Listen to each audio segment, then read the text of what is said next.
Hello everyone. Welcome to Unit 2, Writing a Sentence, Section 3, Sentence Problems. In this section, you will learn to recognize some common sentence problems and then learn how to avoid these problems. The common sentence problems we will talk about include 1. Sentence fragments 2. Run-on sentences and comma splices 3. Choppy sentences 4. Sprawl sentences 5. Faulty parallelism 6. Misplaced modifiers 7. Dangling modifiers 1. Sentence fragments. Sentence fragments are incomplete sentences or parts of sentences. Remember that a complete sentence must contain at least one main or independent clause. Look at the following examples. Each of them contains a sentence fragment. Can you recognize the sentence fragment? Some students have very little free time because they work part-time while taking a full load of classes. While I fully understand your point of view, I also have some sympathy with Nikki's. The fragment in the first sentence is because they work part-time while taking a full load of classes. The fragment in the second sentence is while I fully understand your point of view. They are sentence fragments because they are not independent clauses. Instead, they are dependent clauses. A dependent clause does not express a complete thought. Only an independent clause expresses a complete thought. Therefore, an independent clause is a complete sentence. To avoid the sentence fragments, combine the fragment with the main clause. Some students have very little free time because they work part-time while taking a full load of classes. While I fully understand your point of view, I also have some sympathy with Nikki's. When the two parts are combined, a complex sentence is formed. 2. Run-on sentences and comma splices. A run-on sentence is a sentence that combines two or more independent clauses without a proper punctuation or connecting words. It does not have commas, semicolons, or conjunctions such as and, but, and so to clearly separate the ideas. For example, his family went to Australia, then they emigrated to Canada. This is a run-on sentence because it has two independent clauses. His family went to Australia, then they emigrated to Canada. But there is no proper punctuation or conjunctions to connect them. A similar error happens when two independent clauses are incorrectly joined by a comma without a coordinating conjunction. This kind of error is called a comma splice. For example, his family went to Australia, then they emigrated to Canada. His family went to Australia, however, his family left Australia for Canada. You may use the following ways to correct a run-on sentence and comma splices. 1. Add a period. His family went to Australia, then they emigrated to Canada. His family went to Australia, however, her family left Australia for Canada. 2. Add a semicolon. His family went to Australia, then they emigrated to Canada. His family went to Australia, however, her family left Australia for Canada. 3. Add a coordinator. His family went to Australia and then they emigrated to Canada. 4. Add a subordinate. His family went to Australia, before they emigrated to Canada.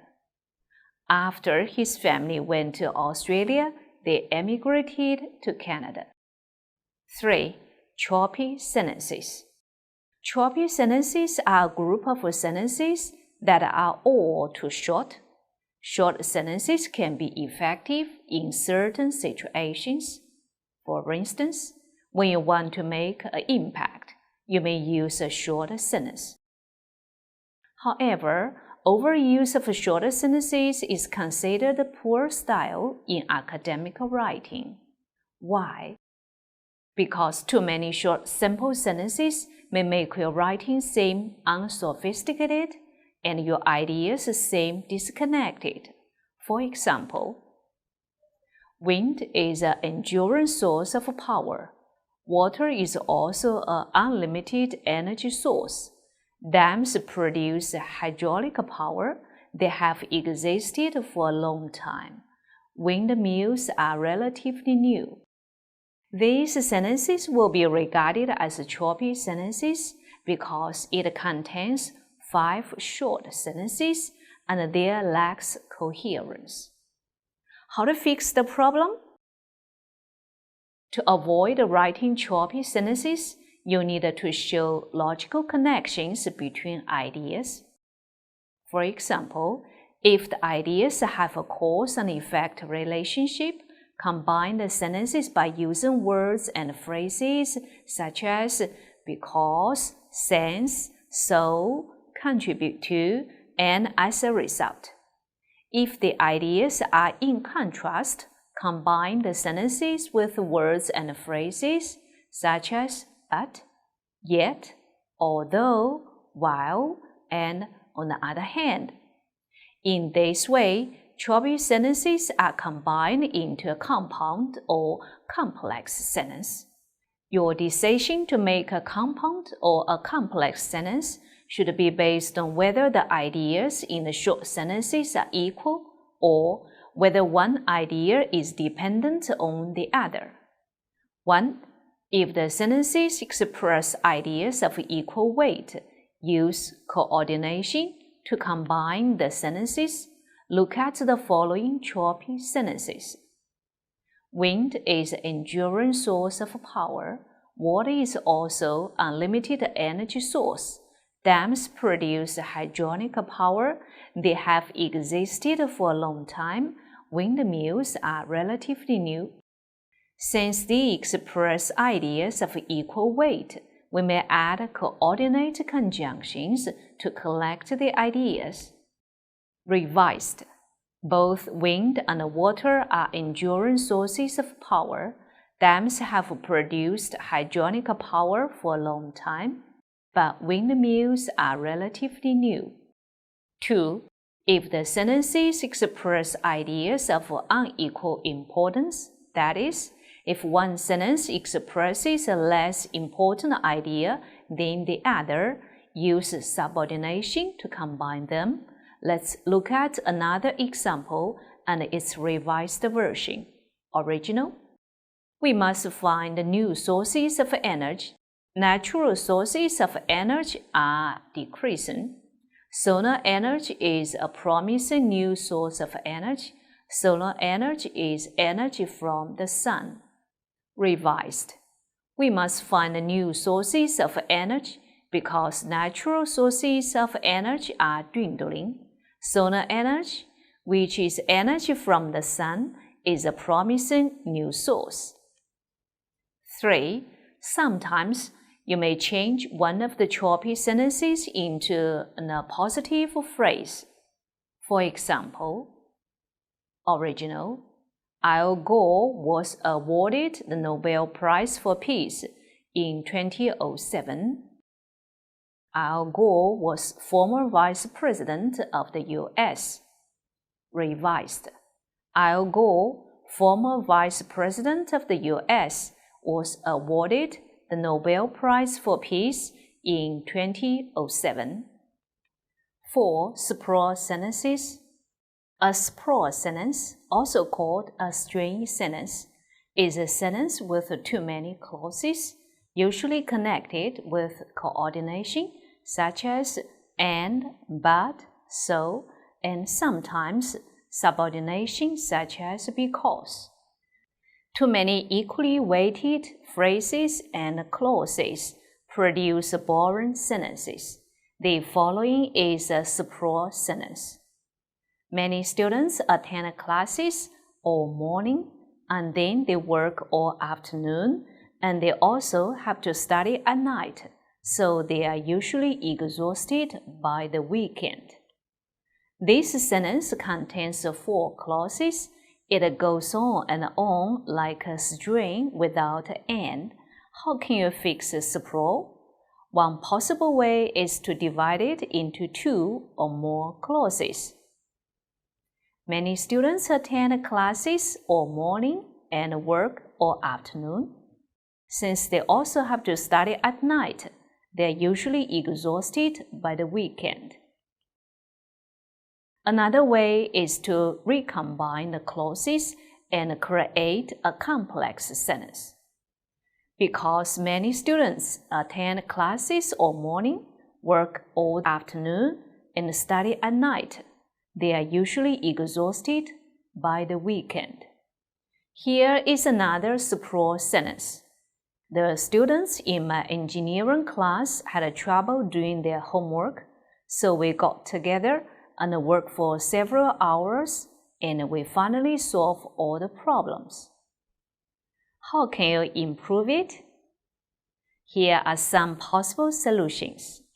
The students in my engineering class had trouble doing their homework, so we got together and worked for several hours, and we finally solved all the problems. The students in my engineering class had trouble doing their homework, so we got together and worked for several hours until we finally solved all the problems. Because the students in my engineering class had trouble doing their homework, we got together and worked for several hours until we finally solved all the problems. 5. Faulty parallelism.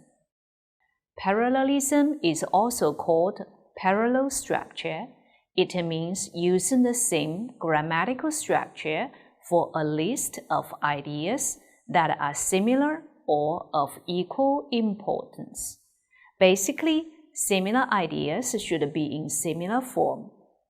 Parallel structure is most often used at the word, phrase, and clause levels. Look at this sentence. Do you think it is correct? Kate likes to eat out, baking cakes, and making cookies. The sentence is incorrect because it mixes 2 gerunds, baking, making, and an infinitive phrase to eat out. Parallel structure should be used by making all the 3 items either gerunds or infinitive phrase. The following sentences are correct.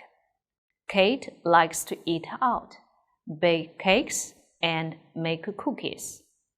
Kate likes eating out, baking cakes, and making cookies. Here is another example of faulty parallelism. The director told the actors that they should get a lot of sleep, that they should not eat too much, and to do some vocal exercises before the show. In this sentence, the 2 sentences and 1 infinitive phrase are not parallel. A parallel version of this sentence could be like this. The director told the actors that they should get a lot of sleep, that they should not eat too much, and that they should do some vocal exercises before the show. To learn more, please refer to Unit 2, Section 2, Using Parallel Structure. 6. Misplaced modifiers. A modifier is a word or group of words that describe or limit another word or words. Adjectives modify nouns and pronouns. Adverbs modify verbs, adjectives, and other adverbs. For example, the cherry tree is in bloom. She ran very quickly. The word cherry modifies the word tree, so the word cherry is a modifier. The word very modifies the word quickly, and the words very quickly modify the word ran. Modifiers should be placed next to the word or words they modify. Otherwise, they can cause confusion and are called misplaced modifiers. Look at the following example. Andrew said after the holiday he was going to stop drinking. This sentence is confusing because it is unclear whether Andrew made this statement after the holiday or whether he intended to stop drinking after the holiday was over. How you can make the sentence clear? Here are two possible answers. Clear. After the holiday, Andrew said he was going to stop drinking. Clear. Andrew said he was going to stop drinking after the holiday. Even a one-word modifier can affect meaning. For example, only Mary knew the answer. Mary knew the only answer. Mary only knew the answer. Therefore, you should avoid misplaced modifiers if you don't want to confuse your reader. 7. Dangling modifiers. A dangling modifier is a word or phrase that modifies a word not clearly stated in a sentence. A modifier describes, clarifies, or gives more detail about a concept, but a dangling modifier does not have a specific reference in the sentence. It's just dangling there. For example, having finished her homework, the TV was turned on. Having finished is a participle expressing action, and it modifies the TV, but the doer of the action is not the TV set. TV sets don't finish homework. Since the doer of the action expressed in the participle has not been clearly stated, the participle phrase is said to be a dangling modifier. Here's another example. Before reading the original study, the article remained unconvincing. This sentence gives the reader the impression that the article read the original study, but the article did not read the study. A person did. So before reading the original study is a dangling modifier. Now, let's look at some strategies for revising dangling modifiers. 1. Name the appropriate or logical doer of the action as the subject of the main clause. The above two sentences may be revised as follows. Having finished her homework, Jane turned on the TV.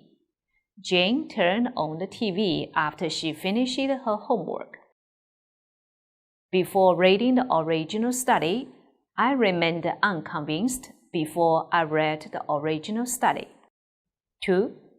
If you want to keep the original main clause, change the phrase that dangles into a dependent clause by naming the doer of the action in that clause. As soon as Jane finished her homework, the TV was turned on. Before I read the original study, the article remained unconvincing. Now we have finished talking about 7 kinds of sentence problems. We hope you will write better sentences in the future.